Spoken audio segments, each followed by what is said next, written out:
Oke, coba bayangin suasana ini. Hari udah mulai larut, kamu mungkin lagi duduk santai, lagi nyantap makan malam yang sempat tertunda, atau sekedar rebahan sambil nikmatin keheningan malam. Suasananya tenang banget, kopi atau teh di meja juga perlahan mulai dingin. Nah, di momen-momen rileks kayak gini, entah gimana obrolan atau pikiran kita kadang suka nyasar ke satu pertanyaan yang sebenarnya mendasar banget. Jadi santai aja, nikmatin waktu kamu, karena di pembahasan kita kali ini, kita bakal ngurai sebuah cerita yang panjang. Kita bakal nyelam ke dalam salah satu kisah sejarah paling liar yang pernah terjadi di peradaban manusia. Tenang aja, kita nggak bakal bahas buku tata bahasa yang ngebosenin atau aturan-aturan sekolah. Cerita kita malam ini tuh soal kapal-kapal raksasa yang ngebelah ombak, tumpukan harta, rute rempah yang eksotis, ambisi para raja, dan samudra yang luar biasa luas. Ini adalah kisah tentang efek domino terbesar dalam sejarah kita. Pertanyaan ini tuh sering banget muncul tiba-tiba di kepala. Pernah nggak sih kamu benar-benar mikir kenapa hampir semua orang di bumi ini repot-repot belajar bahasa Inggris? Iya, kenapa harus bahasa Inggris? Kenapa bukan bahasa Mandarin? Yang kalau dipikir-pikir, jumlah penutur aslinya itu jauh-jauh lebih banyak. Atau kenapa bukan bahasa Arab? Atau bahasa Spanyol? Kok bisa ya bahasa dari satu pulau kecil yang cuacanya sering mendung dan hujan di sudut benua Eropa sana justru bisa mendominasi seluruh dunia? Kalau sekarang kita dengar kata bahasa Inggris, mungkin yang langsung kebayang di kepala kita itu film-film gemerlap Hollywood, deretan kode internet, atau rapat-rapat bisnis antar negara. Tapi buat benar-benar paham gimana ceritanya sampai bisa begini, kita harus muter waktu jauh banget ke belakang. Bagian 1, awal mula yang sederhana. 1000 tahun yang lalu? Nah, kalau kita hidup di zaman itu dan ngelihat peta dunia, sejujurnya bahasa Inggris itu bahasa yang sama sekali nggak penting di panggung global. Inggris waktu itu cuma pulau kecil yang politiknya berantakan, terisolasi, dan jelas bukan pusat kekuasaan dunia. Dan disinilah sejarah nunjukin sisi ironisnya yang luar biasa. Di masa itu, bahasa kaum elit, bahasa internasional yang sesungguhnya, itu ya bahasa Latin, Arab, atau Prancis.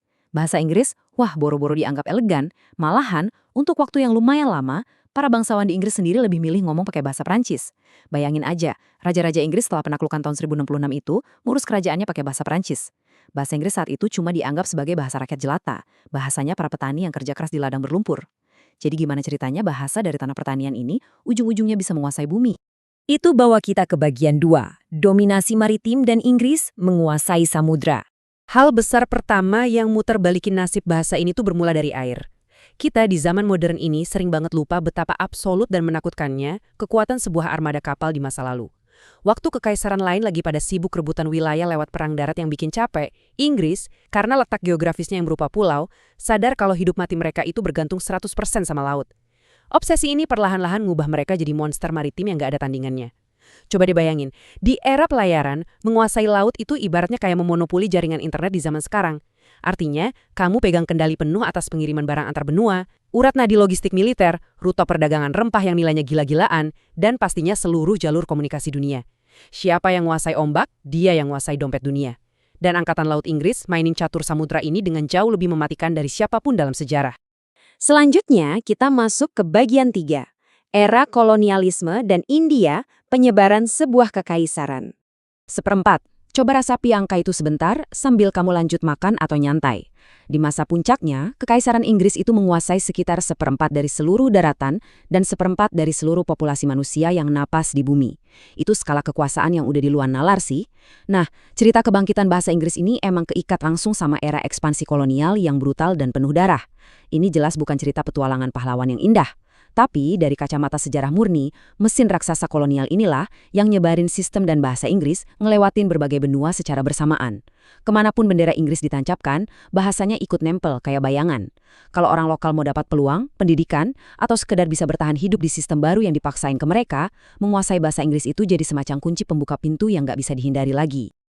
Poin yang benar-benar krusial di sini adalah, bahasa ini nggak cuma mampir sebentar gara-gara ada tentara Inggris nongkrong di pelabuhan. Enggak, bahasa ini ngakar kuat karena Inggris secara sistematis ngekspor seluruh kerangka dasar masyarakatnya. Mereka ngebangun gedung pemerintahan, nerapin struktur hukum yang kaku, bikin sistem birokrasi, ngebangun ribuan kilometer rel kereta, sampai ngediriin universitas-universitas megah. Jadi pas kekaisarannya akhirnya runtuh dan tentaranya pada pulang, infrastruktur raksasa ini nggak ikutan dibawa balik. Semuanya tertinggal sebagai semacam arsitektur hantu, yang diam-diam masih ngatur ritme negara-negara bekas jajahan sampai detik ini. Aturan hukumnya, birokrasinya, bahasanya, semuanya menggema dari masa lalu. Mari kita ambil satu contoh paling monumental dari sejarah ini. India. Kalau kita nyari satu tempat yang jadi pedal gas paling kenceng buat bahasa Inggris, ya India ini tempatnya. Awalnya pelan, cuma lewat perdagangan rempah dan teh oleh East India Company. Tapi perlahan, dagang ini berubah wujud jadi kendali politik. Dan akhirnya, cengkeraman militer penuh.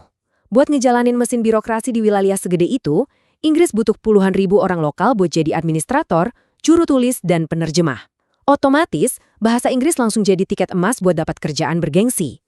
Dan disinilah terjadi ironi sejarah yang luar biasa. Setelah India berdarah-darah merdeka, negara yang punya ratusan bahasa lokal ini malah mutusin buat tetap pakai bahasa Inggris sebagai jembatan netral antar wilayahnya. Alat bekas kekaisaran yang menjajah mereka justru diubah jadi pilar persatuan nasional. Gila kan? Kita masuk ke bagian 4, ledakan revolusi industri sang bengkel dunia.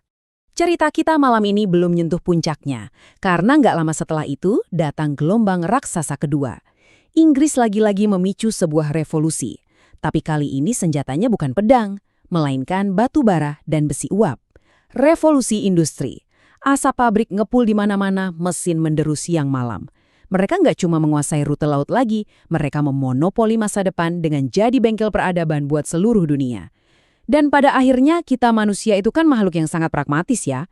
Nggak ada ceritanya orang mau repot-repot belajar tata bahasa asing yang ribet cuma karena bahasanya kedengeran puitis. Orang itu belajar karena ngikutin peluang. Kita ngikutin arus uang, ngikutin teknologi, dan ngikutin pusat kekuasaan. Pas Inggris mendominasi manufaktur dan perbankan global, bahasa mereka otomatis berubah jadi mata uang kekuasaan. Kalau kamu mau bisnis sama pabrik modern saat itu, ya kamu harus ngomong pakai bahasa pabrik itu. Sederhana banget. Jadi yang terjadi itu kayak efek bola salju yang numpuk dari abad ke abad. Di abad ke-19, laut dikuasain armada Inggris. Masuk awal abad ke-20, kekuatan revolusi industri makin nancepin cengkeraman bahasa ini ke seluruh dunia perdagangan. Nah, klimaksnya itu pecah di tahun 1945, di akhir Perang Dunia Kedua. Saat itu, bahasa Inggris udah terlanjur terpatri jadi bahasa standar buat koordinasi militer, logistik, dan intelijen pasukan sekutu di berbagai benua. Ini udah bukan sekedar penyebaran bahasa lagi, ini momentum sejarah yang lajunya udah nggak mungkin direm. Yang bawa kita dengan sangat mulus ke bagian 5, Amerika dan era modern, momen mengoper-obor. Perang Dunia Kedua itu benar-benar ngegambar ulang peta kekuasaan bumi. Eropa hancur lebur, kekaisaran tua pada bangkrut dan kehabisan darah. Dari balik debu peperangan itu, Amerika Serikat melangkah maju tanpa saingan, bawa kekuatan ekonomi dan teknologi yang masih utuh. Obor kekuasaan global secara resmi pindah tangan, nyeberangi Samudra Atlantik. Dan ada satu perbedaan historis yang sangat krusial yang harus kita pahamin di sini. Inggris mungkin yang bertugas tanam benih bahasa ini secara fisik di pelabuhan dan rel kereta berbagai benua. Tapi, Amerika lah yang pada akhirnya ngubah bahasa ini jadi semacam sistem operasi global. Amerika nggak perlu lagi ngirim kapal perang buat menjajah. Mereka cukup nanam bahasa ini langsung ke dalam denyut nadi budaya pop dan teknologi kita. Coba deh kamu pikirin sebentar, apa aja yang biasa nemenin waktu luang kamu? Bayangin daya tarik layar Hollywood dan acara TV yang diputar di setiap ruang keluarga di dunia. Ingat irama musik jazz atau hentakan rock and roll yang nyapu generasi muda di mana-mana. Terus, datanglah ledakan inovasi dari lembah silikon.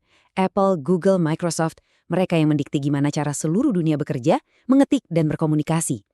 Sampai akhirnya lahir internet dan ledakan media sosial. Semua mesin budaya dan teknologi raksasa ini lahir, membesar, bernapas, dan nyebarin pengaruhnya ke seluruh sudut bumi. Semuanya murni pakai bahasa Inggris. Kamu mungkin mikir, kok bisa ya bahasa ini nggak ikutan mati waktu kekaisaran Inggris mulai runtuh? Jawabannya itu logika murni, efek jaringan. Bahasa Inggris udah terlanjur ngejahit dirinya sendiri secara permanen ke tulang punggung dunia modern. Dia udah jadi bahasa mutlak buat jurnal sains, buat pilot nanya ke menara pengawas, buat diplomasi, buat internet. Bahasa ini udah jadi kayak aplikasi digital super raksasa yang menopang dirinya sendiri. Sekalipun besok ada bahasa alternatif yang lebih bagus, kita bakal tetap pakai bahasa Inggris karena semua teman kita, rekan bisnis, dan seluruh dunia udah terkoneksi di sana.